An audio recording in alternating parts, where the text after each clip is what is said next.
ঢাকায় বাড়ি থাকা সত্ত্বেও হলফনামায় সেই তথ্য গোপন করে পূর্বাচল নতুন শহর প্রকল্পে ৩০ কাঠা প্লট নেন শেখ হাসিনা।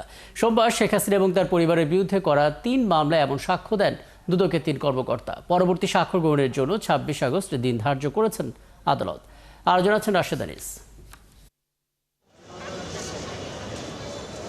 ঢাকার ৫ নম্বর বিশেষ জজ আদালতে শেখ হাসিনার বিরুদ্ধে প্রথম দিনে সাক্ষ্য দিতে আসেন মামলার বাদী দুদকের ৩ কর্মকর্তা।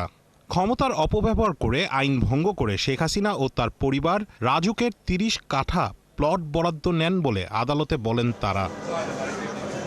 রাজুক সহ সংশ্লিষ্ট কর্মকর্তারা নিজেরা লাভবান হতে ও ওই সময়ের প্রধানমন্ত্রীকে খুশি করতেই অবৈধভাবে প্লট বরাদ্দের ব্যবস্থা করে।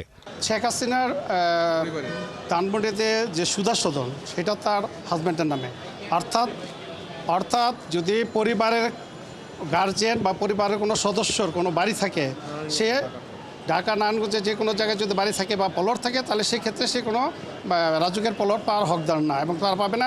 আবেদন করলো সেটা বাতিলযোগ্য। হ্যাঁ, এবং সে এফিডেভিটে যে উল্লেখ করছে সেখানে সে বলেছে যে ঢাকা নারায়ণগঞ্জ কোথাও তার কোনো গাড়ি কিছু নেই, বাড়ি নেই, প্লট নেই, সে উল্লেখ করেছেন। এখন এখানে সে বিধি সবগুলো লঙ্ঘন করছে, প্রায় ৪ থেকে ৯ পর্যন্ত সবগুলো বিধি লঙ্ঘন করেছে।